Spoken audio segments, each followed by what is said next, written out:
Okay, we are live. Hey, good afternoon, good evening. Thank you all for joining City and State's Manhattan Power 100 Zoom. Last year, I was like, next year we're going to do this in person. But now I can really say, I really think we're going to do it in person next year. I think we're going to get an event together, everybody in a room. It'll be great. But I'm glad that we are even now being able to do this Zoom. We're still going to be able to hear from some of Manhattan's most powerful people. We're still going to be able to light up the Zoom chat and the Facebook chat wherever you are. Please, shout out your favorites.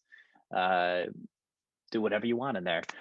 But look, I am Jeff Coltin, senior reporter for City and State New York. I'm also one of those Brooklynites who decided to move to Manhattan in the past year during the pandemic. So, hey, I'm here. We're celebrating Manhattan Power 100.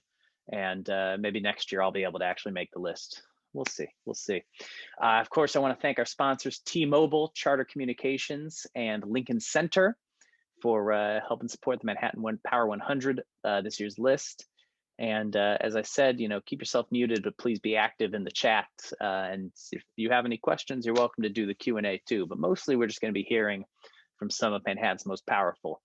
First and foremost, we're going to hear from one of our sponsors. That is Alex Camarda, who is Director of State Government Affairs at Charter Communications. And I'd like to hand it over now to Alex. Okay, thanks again, Jeff. And I'm also hopeful that next year we'll get to do this in person. But regardless, good evening to all the honorees and attendees. It's a privilege to be part of this wonderful event here again tonight. And I'm pleased to represent my company, Charter Communications, also known as Spectrum, as one of the sponsors of this event. And I'm particularly proud to say that our own Group Vice President, State Government Affairs, Camille Joseph Goldman, is included in this year's Manhattan Power 100 as an honoree. Now, some may think that those being honored here tonight simply snap their fingers to get things done. But the reality is quite different. These individuals gain their power because of their hard work. They know what it takes to get the job done. Many long nights and long hours. It means tackling the thorny issues, and most importantly, managing and building relationships with stakeholders at many different levels. They roll up their sleeves, they enlist whatever help and support they need, all to get whatever the job is completed. And it's not just this year or last, although they have been particularly challenging. They've been doing it their entire lives and their entire professional careers. And there's one additional important element to their work. They're not just doing it for themselves. They do it to make Manhattan and New York City overall a better place to live and work. They do good things for the people who live here and work here. And they do it to make sure that New York City fulfills its mantra as the best city in the world. My company, Spectrum, also plays a role in making this city great too. When the pandemic was at its worst, our company stepped up. We provided a whole host of customer-friendly broadband offers so our customers could stay connected. We made sure that kids could continue to learn online. We gave a helping hand to small businesses just trying to stay afloat. And we're proud of our own workforce, the technicians and representatives who stayed on the job to safely help our customers connect with their family and friends and access the vital information they need. We and others contributed where we could, not for the accolades, simply because it was the right thing to do when the city faced some of its most difficult times. We did this because Spectrum is part of the community here in New York City. Our offices are here. A vast majority of our employees live in the communities we serve, and we are continually investing in our local neighborhoods. I'm proud that Spectrum helps organizations across New York City and our other markets through grants and in-kind support to nonprofits. We believe in giving New Yorkers the tools they need to become more successful in life, and our technology can help make that happen. So from the company working to make the city better, we salute the Manhattan Power 100 here today doing the same. I congratulate each of you for your individual accomplishments and for receiving this recognition from City and State. Thank you again, and I'll turn it back to Jeff. Thank you so much, Alex. Really appreciate the remarks. Look, our next speaker, I had the absolute privilege to walk down Dyckman Street up in Upper Manhattan with him during campaign season earlier this year. Congressman Espaillat was walking with Tally Farhadian Weinstein, who was running for Manhattan DA, and he was campaigning down the street, and we stopped at a brunch club, and we talked to a guy selling hats on the street, and every single person knew him. We went to a gas station, even two restaurants. Like, this man is the king of Upper Manhattan, which really helps explain why he's number 2 on our Manhattan power list. A real man about town. So I'd like to hand it over to Congressman Espaillat so we can hear from him. Thank you so much, City and States. I don't know about the power stuff. My knees don't feel like that in the morning, but um, it's a privilege and an honor to be with you today. I'm from Uptown. I've been here all my pretty much since I got here from the Dominican Republic at the age of 9. First in 153rd Street, then 181st Street, and now on 215th Street. So I guess I've been moving uptown. But since my grandmother used to force me to go translate for her and her friends in the hospital or in the doctor's office, cutting into my baseball time, I kind of like grew to like public service. And then, of course, I dared to run for public office and was elected to the state assembly back in 1996. So I've been this for some time now. And Manhattan is a great place, very diverse. I take pride in saying that it's more diverse than any other borough, although I know Queens sometimes likes to challenge that. But just think about it, when people come in to dine or party or go to the theater, they come to Manhattan. So the rest of the boroughs are beautiful, but they always come into Manhattan. That makes it a very diverse neighborhood, a very diverse borough to be in. I had also the privilege of being perhaps part of the first generation of my family, my brother and myself and my sister, to sort of like wander to the southern part of Manhattan, discover the rest of the borough. My grandparents pretty much were factory workers. They kept their heads down and took the subway to work and came back and never really got to, I guess, to see a Broadway play or discover a good restaurant. But our generation was able to do that. And just imagine what an adventure that was for someone that was born in a tropical island. So I'm very happy to represent a good part of the northern part of Manhattan.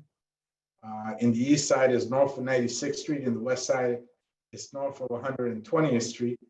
I fight every day to make sure that the rest of that part of the borough is included, because some folks think Manhattan ends on 96th Street or maybe 125th Street. But we got a lot to offer uptown. And this is a borough and a city that welcomes and allows people from different ethnicities, races, sexual orientations, religions to move forward. And it continues to be a great city. We got hit hard. This was it's been a rough 2 years with the pandemic and all.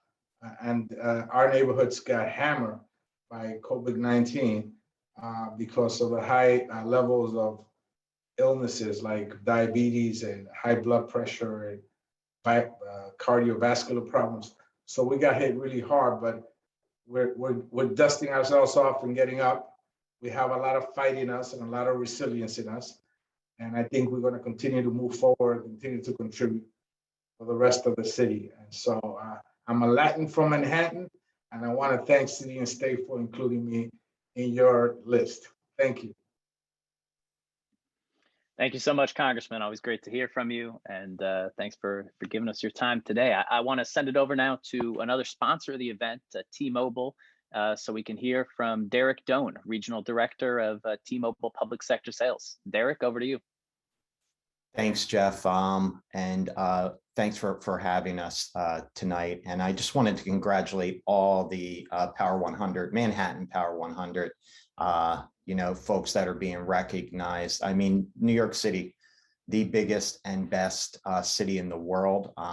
Been lucky to work in the city for the last 10 years, and to be nominated for this honor is pretty fantastic. So I wanted to just say thank you and congratulate all those folks that are doing like Alex mentioned earlier, doing great things for the city, for their community, and really care. We have one of our own on that list that I'll touch on here in a quick second, Mr. Damon Lociavo, but just want to speak a little bit about what T-Mobile's doing. I run our public sector team here for the Northeast region, and I'll tell you, the last 2 years has just been something none of us had ever imagined, and something we all haven't had to deal with, at least in my lifetime.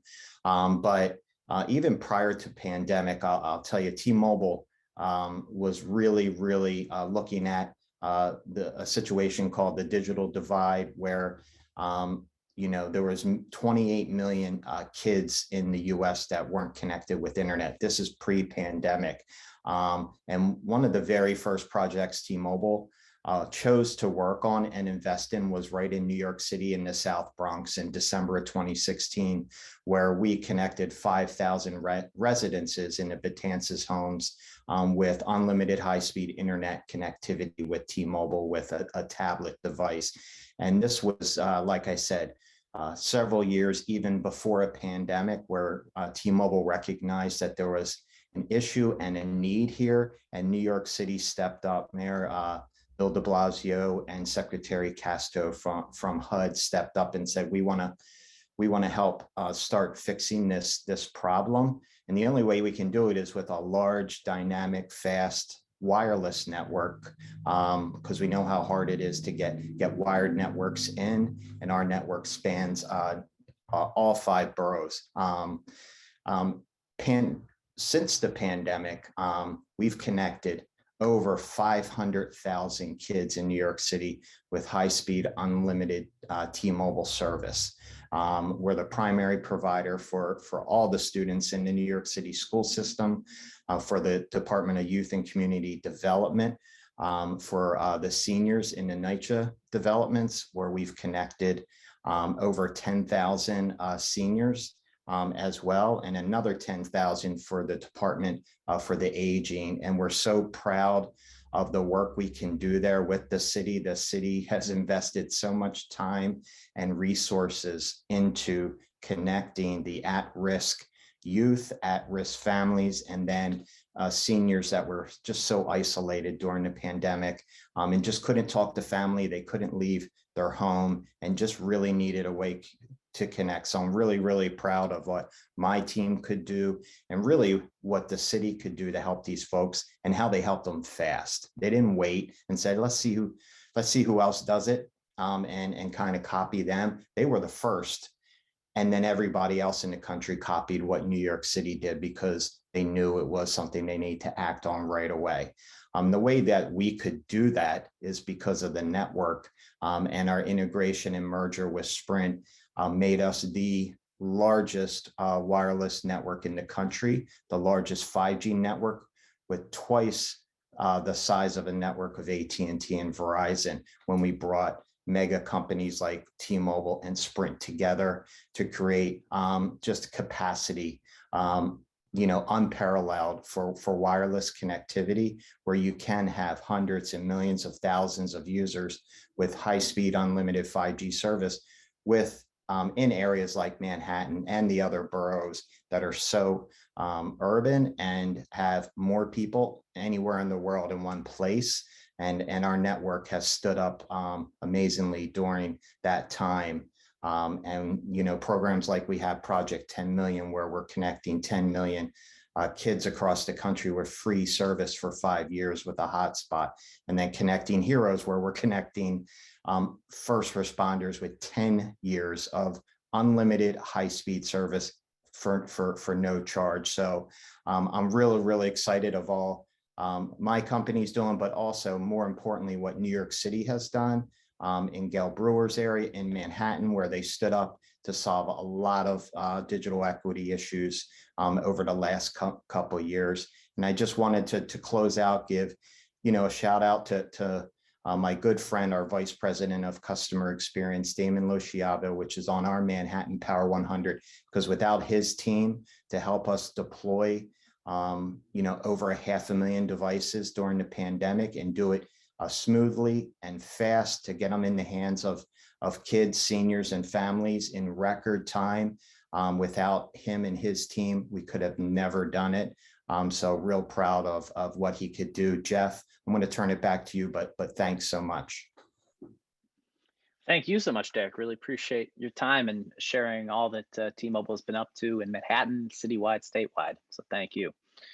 Look, you mentioned Gale Brewer there. Look, I've got to say, our mathematicians, our tabulators, we've been working hard to decide what to do about Gale next year. This year, Manhattan Borough president, she's got like 1.6 million constituents. Next year, though, she's just going to be a city council member, shedding like 90% of the constituents. I don't know if she's going to go up on the power list. We're going to have to really discuss with her. We'll start thinking about it now, but I'd like to hand it over now to Borough President Gale Brewer. Thank you very much, Jeff. It's 1.7, just in case you're counting in terms of Manhattanites. Anyway, thank you for introducing me. And I really want to thank you for your high quality reporting.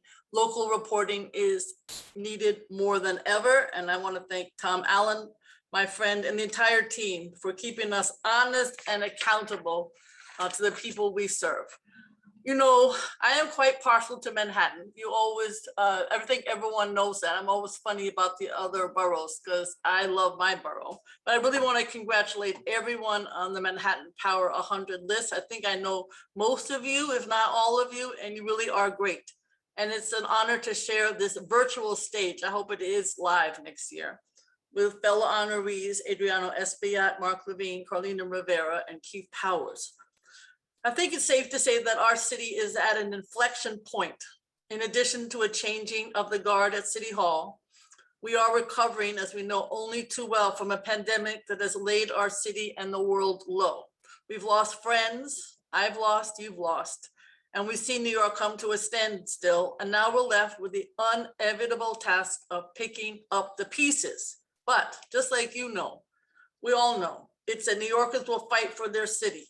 We did it after the fiscal crisis of the 1970s, following the horror of September 11th, and in the wake of the financial crisis that ended the first decade of our new century. I want to be clear, as Manhattan goes, so goes New York, not Brooklyn, Manhattan. And it's through the commitment and the talent of the people in this room that will bring back our borough and our city. And I just want to point out the Marble Hill is in Manhattan, in case anybody forgets that. I remember going to one of my friend, Borough President Ruben Diaz Jr.'s, town hall. And somebody had told me he might talk about Marble Hill. So I brought the Manhattan flag, which was half the size of the room. I had 10 people opening it up. He has never discussed Marble Hill being part of the Bronx again. I just want to be clear for those of you who don't know Manhattan that well. But basically, you are a great group of leaders and thinkers from all realms, public and private, and you're very diverse, men, women, gay, straight, Black, white, Asian, and Latinx. But most of all, as you heard from others, you are a group of doers, and that's exactly what we need now. I want to not only thank you, but also maybe come up with a few ideas of things we can work on together in the years ahead to bring our city back stronger, better, and hopefully more equitable than it has been in the past. As you heard from Jeff, I might be around for a little bit longer in city politics. It depends on November 2nd. I'm running against Nancy Sliwa, wife of Curtis, and we debated last night and the cats were in the background. And then she had to leave the M&N for a minute because the cats had a fight. Our residents are the future of Manhattan. The 1.694, 251 million. That's almost 1.7, just in case you're counting. Along with the millions of daily commuters and the 67 million visitors who are starting to return. We serve them. So I want to talk about 4 areas that we can work on together. I have to say, you know, despite all of the census doom and gloom, the city did grow. Manhattan grew almost 109,000 more residents since 2010. And I think there were only a couple of neighborhoods, Washington Heights and Inwood, that went down, but everyone else went up, as you can imagine, because of some of these new neighborhoods. So what do we need? Housing. Growing city, population of 9 million projected by 2040. We need affordable, decent, safe places to live. We're not doing too well on this front, I think. We need to build to accommodate the population growth. We need to preserve the stock of rent stabilized. And we need to have the right kind of development that meets the needs of lifelong New Yorkers and then people who move in, both. We don't always have to start at square one. We recently had a task force on affordable housing. Distressed hotels came up. They are the ideal candidates for affordable single room occupancy supportive housing. And for seniors, they have bathrooms, they have kitchens. It keeps the renovation costs low. We need to convert them to affordable housing. Right now, as I understand it, on weekdays, the hotels are occupied about 40%, weekends about 50%. 110 UN heads of state helped, but the economy needs help, and there are empty hotels.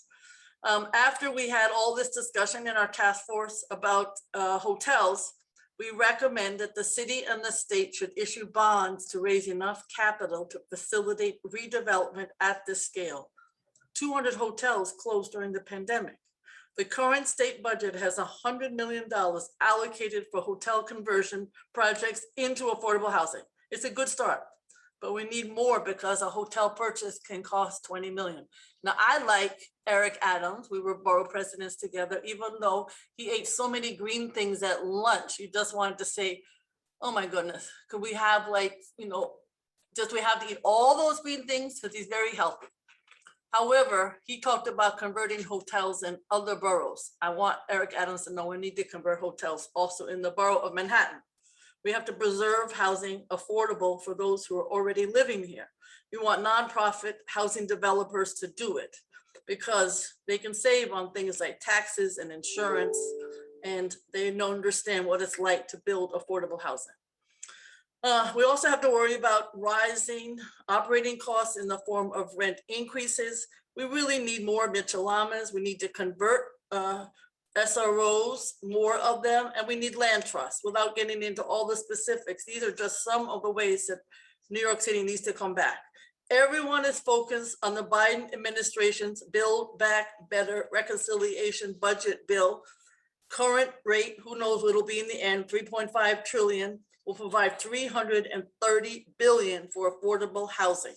And it would make sure that 700,000 households had Section 8s. There's nothing that is more important. We're also working with NYSERDA because how do you become energy efficient? New York City has multiple programs that can offer financing to make our energy efficient buildings. But I want to tell you a story about the cities has to work together. So I'm at a NYCHA Family Day. Love going to NYCHA Family Days. They're like street festivals. People come from all over. And I'm sitting there with a developer who is doing the RAD conversion, nice young man, and two young NYCHA nice employees. And they are sitting there discussing, we're sitting on a bench at the Family Day, how to make energy efficient buildings, and they're doing their own research. I went, oh my God, you know, there's a whole mayor's office that does sustainable. And in fact, there's a great office at NYCHA. I say this because we have got to work together as agencies. So they're scrambling to get the information about how to contact these people. So that can't happen anymore. So I'm really supportive of mission-driven nonprofit housing developers because I think that's how we can build affordable housing. Second, we have to combat climate change and build back sustainably. All these hurricanes are a reminder that the waters are rising. The city has taken a lot of important steps in the last few years. Local Law 97 to regulate building emissions is very controversial, but absolutely necessary. And I just joined the DOT commissioner to talk about electric vehicle charging stations around the city. I think that's a great idea. When I was in the council, Jeff, I went to Israel and I came back and I said, oh, this is a great idea. In the Bloomberg administration, we should have electric charging stations. And the Bloomberg administration says, oh no, Gale, that's not a good idea. It's never going to happen. And what they gave me in the council was an electric vehicle task force law. I was so pissed, you know, because it's now happening. And we're also investing in renewable energy sources. We got to work public-private to make this happen. We also have to talk about the pension funds, investing in climate change opportunities. I sit on the pension fund, and I know that we will be talking about this even before I leave office because it's on the agenda. We have to talk about the green industries, lifting up our neighborhoods, and we have to do it with making sure the jobs are there for people who need it the most. I also want to just mention in terms of jobs in general, it is a focus that we all have. What about the plumbers and the electricians and the EMS? And so I went recently to a conference with high school students, Department of Education, CTE schools, and those nonprofits. And guess what the problem is? A lot of young people want to go into technical, not college, but the parents understandably say, I came to this country for you to go to college. You're not going to go into a technical field. So there's a lot of challenges, but I would love to see the community colleges, as Dr. Biden believes, should be free and have the job opportunities taught and developed there. It would help small business, and it would help our future. Just in terms of transportation, congestion pricing can't come quickly enough. As borough president, as council members, at Dam 60th Street is right in the middle of the borough.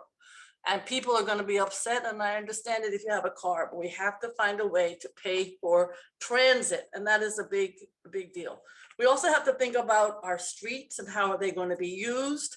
So I'm really supportive of a public realm czar. Last I checked, there are 25 city and state agencies working in our streets. You think about the MTA or Con Ed or maybe the DOT or even the Department of Buildings, SBS, the health department, it goes on.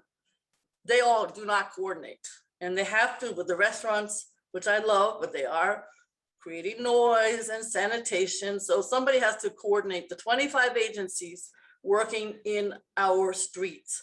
Because I support, e-bikes, God, are they controversial, and things that are they get people out of their car, but they are not following rules of the road. And there's so many issues that have to be addressed. I want to just say also finally about our schools. I know that perhaps our most challenging time. I'm a mother. I know what it's like to try to balance workforce and home. And I know that many women lost their jobs. 1.1 million left the workforce during the pandemic, and 865,000 were women nationally. So we have to figure out how to address that. But we also have to talk about doing it by having, yes, thank you to the mayor, universal pre-K and 3K. But we need universal childcare now. We have to figure out all the salary issues that go with it. The kids need help. Perhaps I've been most effective there by pushing really hard for mental health and social workers in the school, and we've had some success. The last generation, I happen to have known Victor Gottbaum and Felix Royton, and I know Dick Ravitch, who's still alive and doing well. Victor and Felix Royton are gone. But in this Zoom room is the next generation of New York City civic leaders who will work together to bring us back from the brink of disaster. You're not all going to be from Manhattan, but most people are going to be from Manhattan.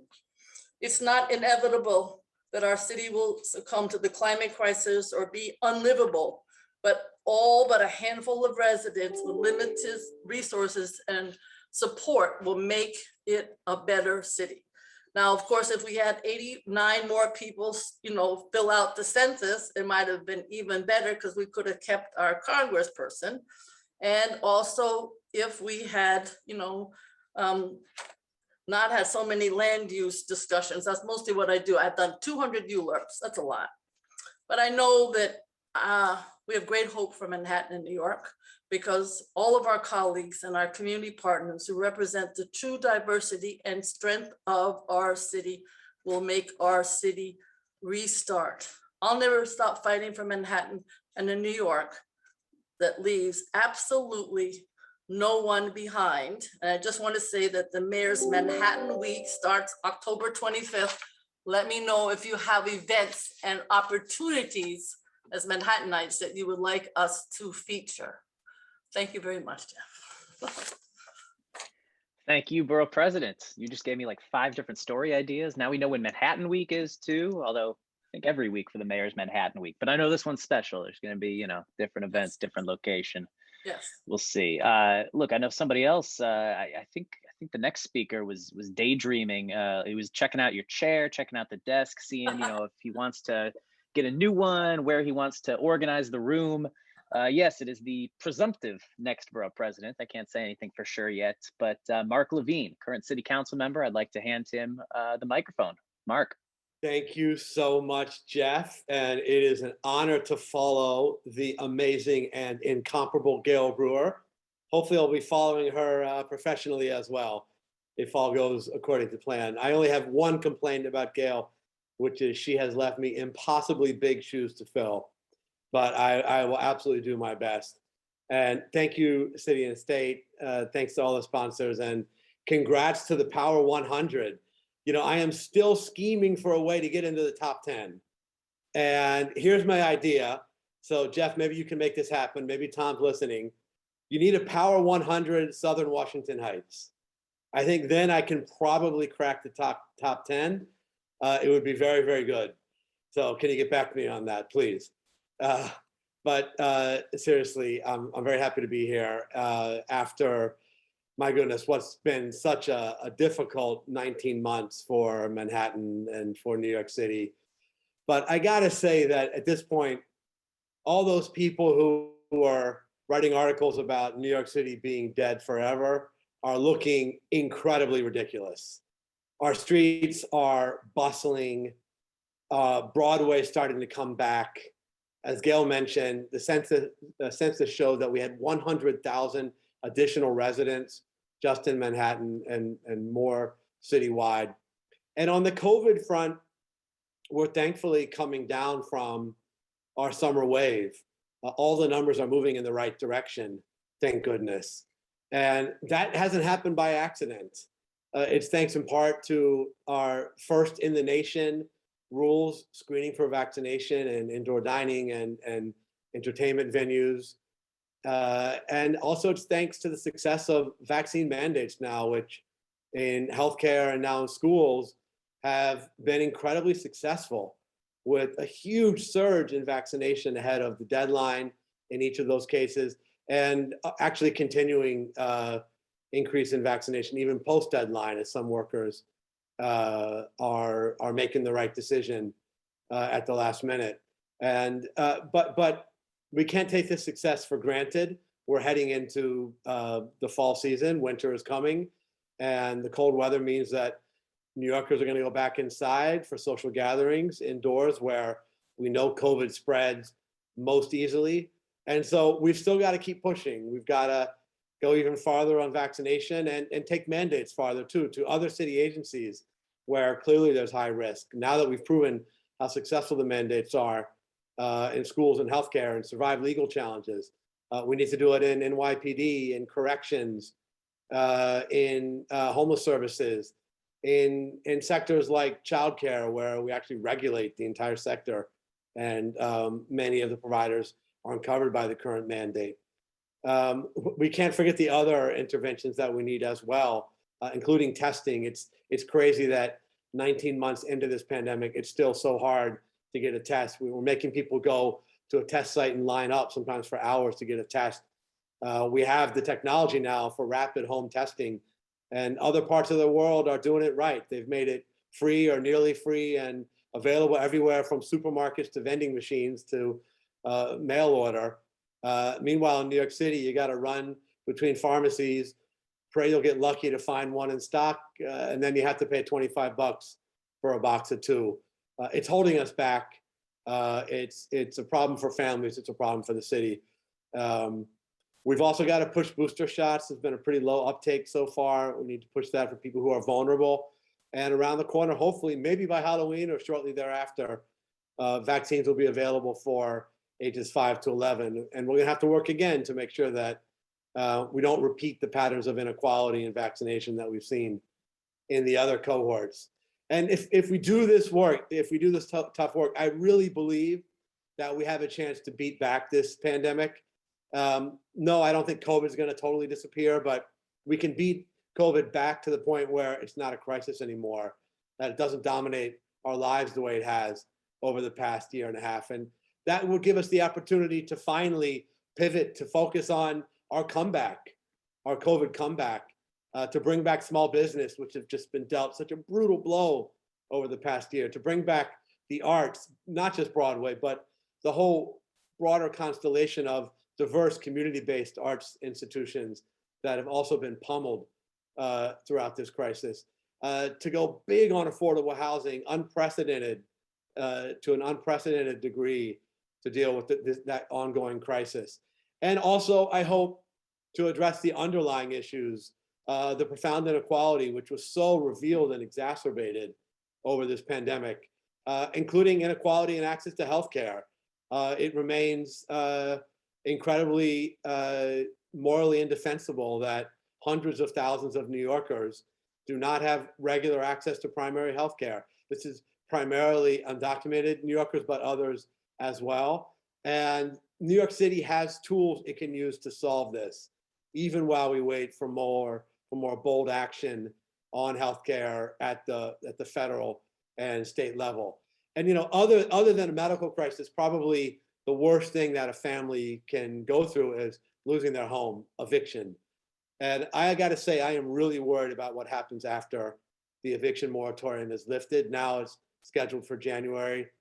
I'm worried we're going to have an unprecedented wave. Experts are talking about numbers north of 50,000 evictions potentially. That would just be devastating on the families of the city. And among the many things we need to do to prevent that from happening is ensuring that the city lives up to its commitment of a right to counsel for tenants in housing court.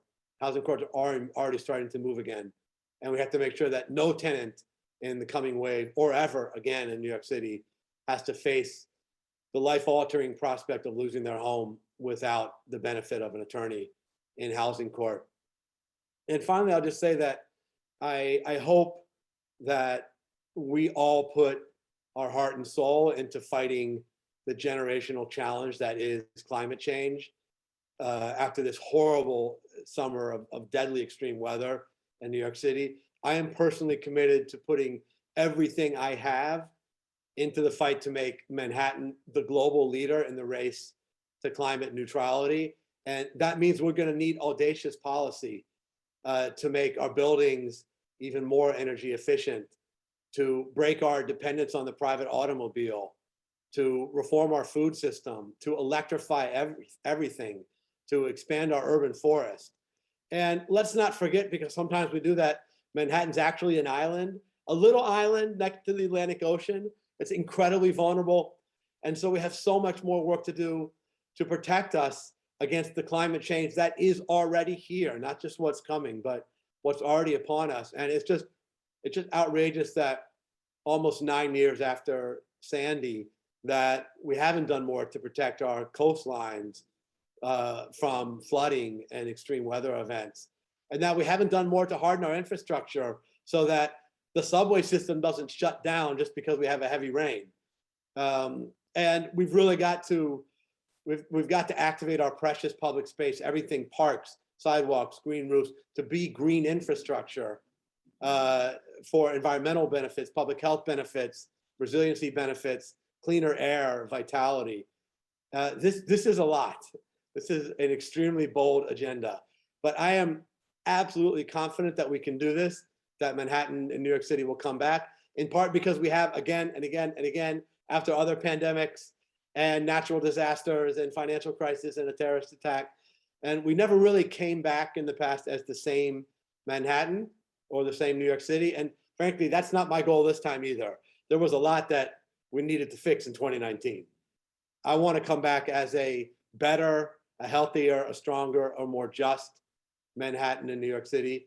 And my heart is in this fight. And I can't wait to work with all of you on this Zoom and other power players in Manhattan to make that vision a reality. Thank you so much. Back to you, Jeff. Thank you so much, Councilman Levine. Really appreciate your time. Look, we're going all over Manhattan today. We just heard from the Heights, Morningside, Hamilton, Washington. Now we're going down to the Lower East Side, the East Village, and that is a representative of that area, Councilmember Carlina Rivera. So hand it over to the Councilwoman. Thank you. Thanks, Jeff. All right. Thanks so much, everyone.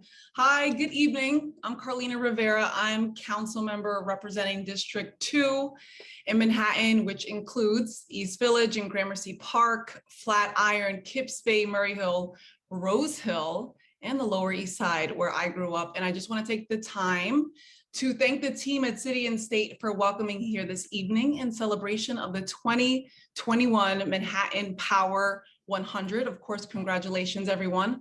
I'm honored to share this space with Congressman Adriano Espaillat, Borough President Gale Brewer, and my colleagues in the New York City Council, Council members Mark Levine and Keith Powers. And as a lifelong New Yorker, I have spent my entire career fighting to improve the lives, resources, and well-being of the people of New York City. And what an absolute privilege it is to be here celebrating over 100 other Manhattanites who are committed to doing the same. And since I took office, I have fought for a more equitable city, state, and nation where all have access to opportunities for a triumphant future. And I am so proud of the undeniable progress that we have made. But I'm also cognizant of the immense challenges that we still face. And to say that the past year and a half have not been easy for any of us would be a massive understatement. New York's emerging from a pandemic that has dramatically changed the way we think about how our city responds to the biggest issues facing New Yorkers every day. And we as legislators and nonprofit leaders and community advocates, we've been tasked with finding new and innovative policies and solutions developed with New Yorkers' best interests in mind. And so no, the past year and a half has not been easy. But if you ask me, I think together we've done some of our very, very best work. We made open streets permanent, codifying every New Yorker's right to equitable access to open space. We restored the city's commercial lease assistance program, which is a lifeline to small businesses, especially minority and women-owned businesses. And we expanded the community land trust model to protect neighborhood housing. We passed the largest budget in our city's history. We funded a new public health corps, a citywide mental health response unit, and cure violence programs across the 5 boroughs. And we made substantial investments in quality of life, restoring sanitation service and curbside composting programs. And we gave historic support to our parks, open spaces, and newly accessible public school playgrounds. So you all know, as well as I do, that the road to a complete, just, and equitable pandemic recovery is very long and winding. And it's going to take more than just a few months to bring our economy back stronger than it was before.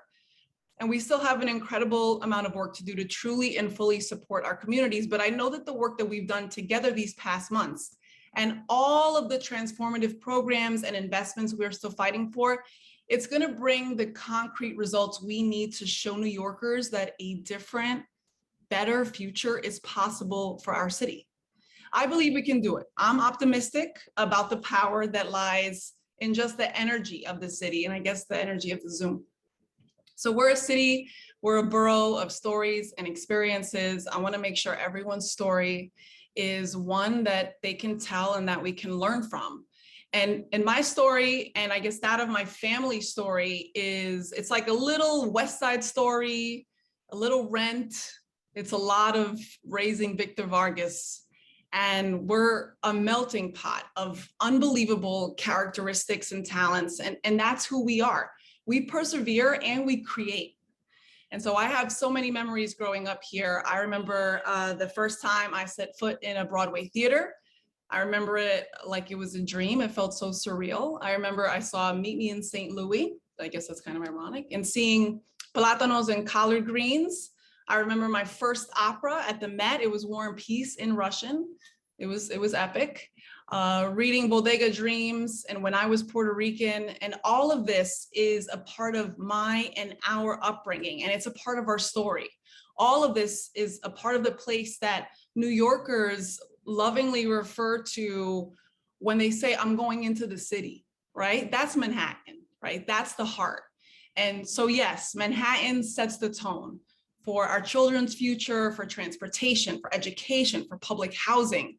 And we have the experience to bounce back, to vaccinate more New Yorkers, to support small businesses and fund our public hospitals, to speed up our resiliency efforts, to fully reopen places like Broadway and District 2's own Fourth Arts Block, to amp up tourism and to get people back to work, because that's what we do. We have an incredible history. We have highs, we have lows. I remember exactly where I was in the city when 9/11, rocked our world and changed our lives. I remember where exactly I was in the city when the blackout of 2003 happened. But I also remember exactly where I was when the lights came on in those immediate days after Sandy. And I remember exactly where I was when we finally took Trump out of office.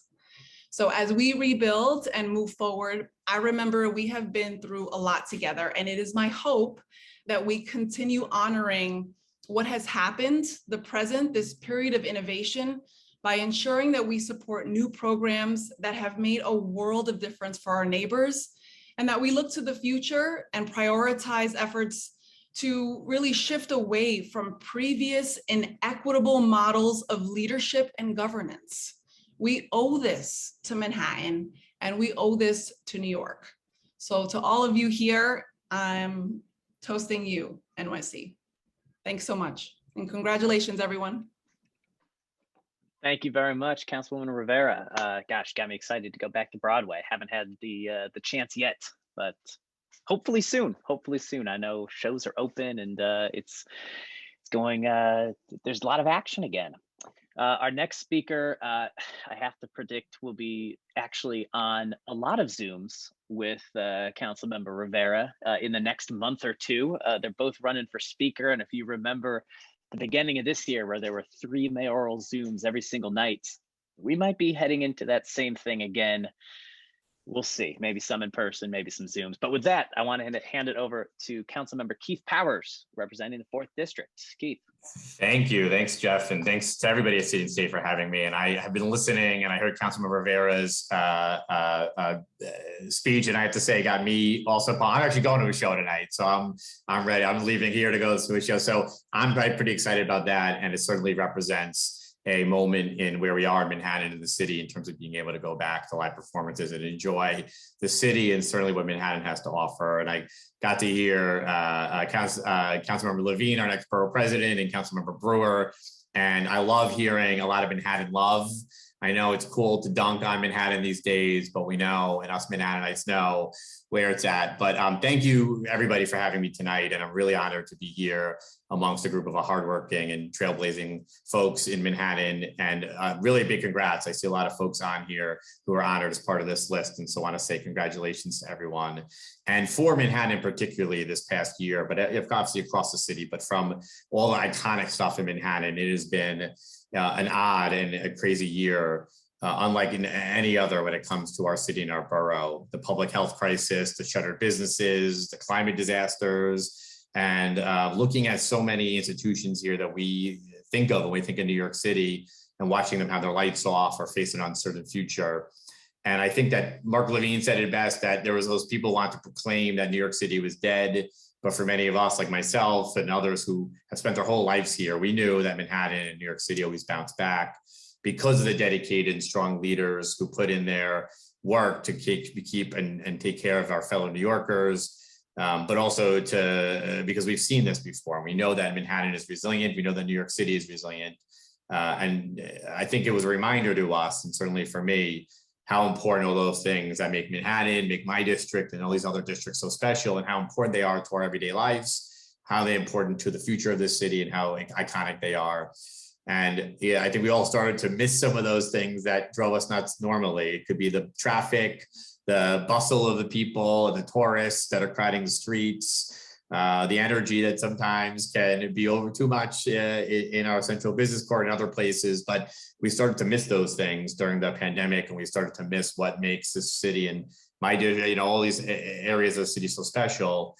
And that's because we are the global center of so much, and our economy is the global economy of this entire. It's the economy of this entire world. This entire country. Our culture institutions, our art, our theater, the Met, MoMA, the Whitney, some of the greatest art museums in the entire world. Let alone when you get to the other ones in my district, like the Frick and the Guggenheim, or the galleries across Chelsea and Soho and Lower East Side. And of course, when you get to Times Square and to Broadway and to the little side street theaters and the storefront theaters, it's really the home to some of the most vibrant theater and performing arts anywhere in this city or in this country, in this world. And we've started to see some of the Broadway coming back, which is quite exciting. And we have a few shows that are coming back. Carnegie Hall is opening tonight. We have City Center coming back, and a number of others that are starting to climb back and in an unimaginable way a year ago, be back and be able to start serving New Yorkers again. So I think we're quite ready to bring tourists back in a way that I think many New Yorkers didn't realize. But I'm really sort of always been proud every day when I get to go to work to be able to represent the epicenter of this city, Times Square, and for the tourism, to East Midtown for our economy, and so much important to the city. The transportation hubs that let people get around the city, home to so many jobs. And of course, like I said, so much art, dance, theater, comedy. So I'm always glad to be part of a night to celebrate all of that. And of course, we have a lot of work here to improve the lives and improve the everyday experience here in New York City. And for me, that means embracing things like outdoor dining and our nightlife and the bars and restaurants that make our city so special. It's looking at our public transportation system and really strengthening things like City Bike and ways to get around this city that we all started to rely on even more during the pandemic. It's looking at all the things that make the city special. Like I said, talking about our institutions and ways to make sure that we support them so they have a long-term future here in the city. It's making sure that whether you are somebody who goes to Central Park or the small park in your neighborhood, that we're really supporting and enriching those spaces that became vital to our everyday lives during the pandemic.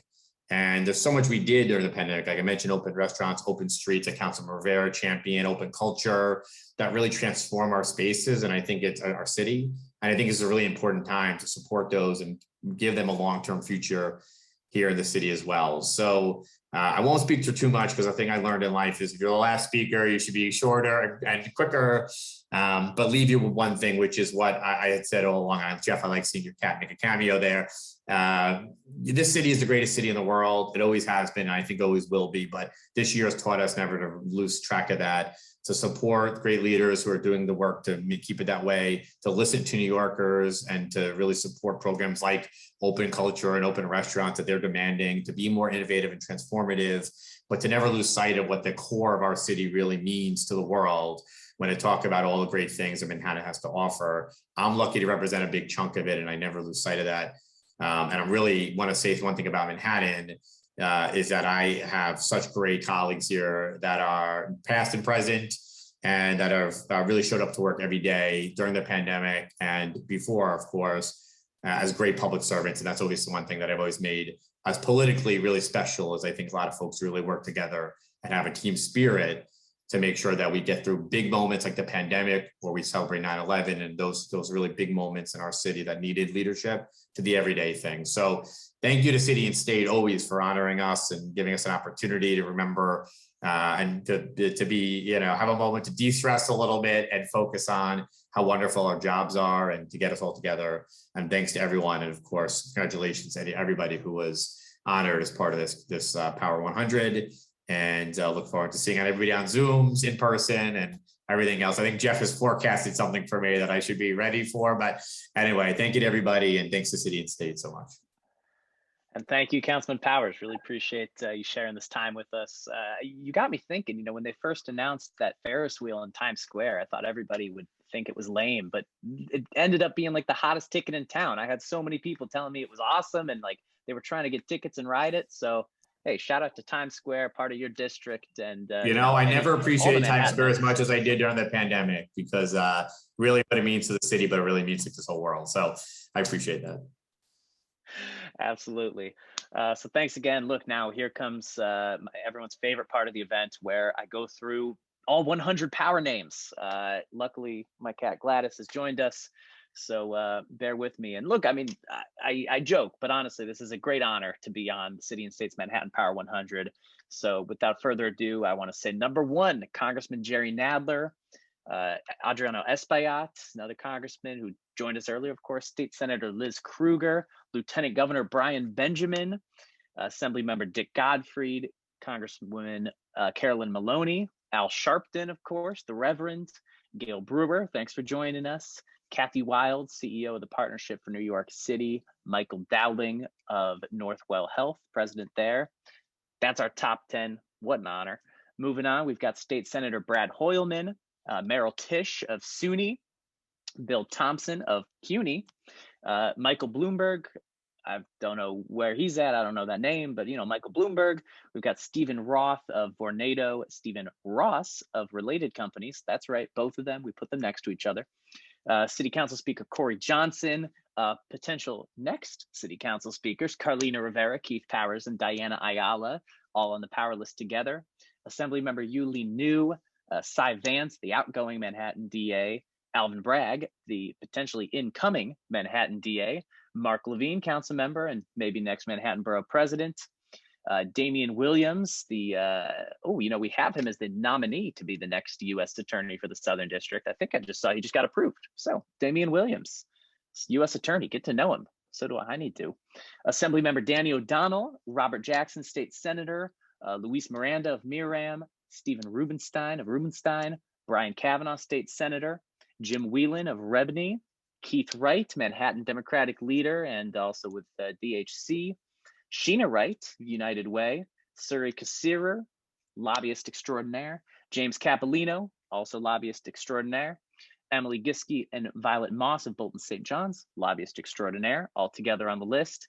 Jessica Walker, of course, the Manhattan Chamber of Commerce. There's some great events. William Floyd of Google. I've seen his name everywhere recently. Assemblymember Carmen De La Rosa, going to be a city council member. We've got all the co-chairs of Greenberg Traurig. That's Ed Wallace, John Massolino, and Jonathan Bing. We've got a list of assembly members here on the power list. Debbie Glick, Inez Dickens, Linda Rosenthal. With the Downtown Alliance, Jessica Lappin, Christine Quinn, president of WIN, and also get well soon. I don't know if anybody follows her. She's in the hospital. She says she's doing well, but our thoughts are with Christine. Wellington Chen of the Chinatown Partnership, David Jones of Community Service Society, Robert Grossman of NYU Langone, Stephen Corwin of New York Presbyterian, Kenneth Davis of Mount Sinai. Looks like we put the hospitals together there as well. Darren Walker of the Ford Foundation. And then look, I think we're about halfway now. We've got our term limited city council members, the ones who have served their time and have to leave. That is Helen Rosenthal, my council member from the Upper West Side, Margaret Chin, Ben Kalos, and Udonis Rodriguez, Rupert Murdoch, listed as media tycoon. What a job. Jennifer Robb of Hunter College, Stacy Cunningham of the New York Stock Exchange, William Hicks and Christina Contreras of Health and Hospitals, Paul Showman and Howard Spilko of Kramer Levin. We've got some incoming city council members, Chris Marte, Eric Botcher, Julie Menon, Sean Abreu, and Christian Richardson Jordan. I'm sure we'll be hearing a lot more from them in the future. Brad Tusk of Tusk Holdings. The Katzimatidises, John, father, and Andrea, the daughter. We've got Rehan Salam of the Manhattan Institute, Licia Eve, former candidate, now with Verizon, Ron Lauder, the businessman and philanthropist, Anthony Marks of the New York Public Library, Eva Moskowitz of Success Academy, Al Cerullo, I think I saw him on the event, Grand Central Partnership, Peg Breen of the Landmarks Conservation, Dan Biederman, Biederman Redevelopment, Camille Goldman of Charter, Winston Fisher of Fisher Brothers, Rob Burns of the East Midtown Partnership, Assemblymember Robert Rodriguez. We got Barry Diller, he of the Little Island, Doug Durst of the Durst Organization, Rajiv Shah of the Rockefeller Foundation, Robert Abrams, partner at Strook, and of course, former AG and former lots of things. We've got Fred Wilson of Union Square Ventures, Rashida Jones of MSNBC, James Dolan of the Knicks, and a bunch of other things. Elizabeth Velez of the Velez Organization, BJ Jones of the Battery Park City Authority, Eleanor Tatum, fellow journalist with Amsterdam News, Deborah Lee Santos, also journalist with Manhattan Times, George Fontes of Fontes Advisors, the best pollster out there. We got Al Taylor, Assembly Member, Tony Zhu of DoorDash, Lisa Linden of LAKPR, Joycelyn Rainey of Get Out, Stay Out. They do great work. Betty Smith, Central Park Conservancy, Philip Jackson of Trinity Church Wall Street. Cannot wait to see what they do with the renovations. Ralph Bumbaka, TD Bank. Janelle Procope of the Apollo Theater, fantastic. Peggy Shepard of We Act for Environmental Justice. Dan Gorodnik, Riverside Park, he and the Goats, I believe that's a joint win. Barbara Askins of the Times Square line. Oh, sorry, Barbara Askins of the 125th Street Bid, and Tom Harris of the Times Square Alliance. Darren Block of Greenwich House. Ebony Carrington of Manat. Heaven Burhane of Hope for Harlem. Damon Loschiavo of T-Mobile, we mentioned him earlier. And Jaime Estates of the Latino Leadership Institute. And I think I've gotten to number 100, last but not least, Leah Johnson of Lincoln Center for the Performing Arts. Speaking of which, I do want to thank our sponsors today, T-Mobile, Charter Communications, and Lincoln Center. And for all of those who are still joining us, I just want to say thank you so much for joining City and State's Manhattan Power 100 Zoom. We've got more events coming up a week from today, Wednesday, October 13th at 5 p.m. We are having our New York City 40 under 40 celebration. That is always a lot of fun. I'm going to be emceeing a panel. We're going to be having a discussion, take some questions. Registration is free. That can be found in the chat. The week after that, October 20th, we have a full day of speakers and panels, and then a in-person reception in the evening with the Berkeley College for Women's Entrepreneurship Week. So check out the details there in the chat. And last but not least, NYN Media, our sister organization, is hosting the annual virtual checkup. So if you're involved in New York's nonprofit space, check that out. That's on October 21st at 1 p.m. for nonprofits. Again, thank you so much for joining this Zoom. I'm Jeff Coltin with City and State, and on behalf of the whole company, thanks for joining, and congratulations to all of our Power 100 winners.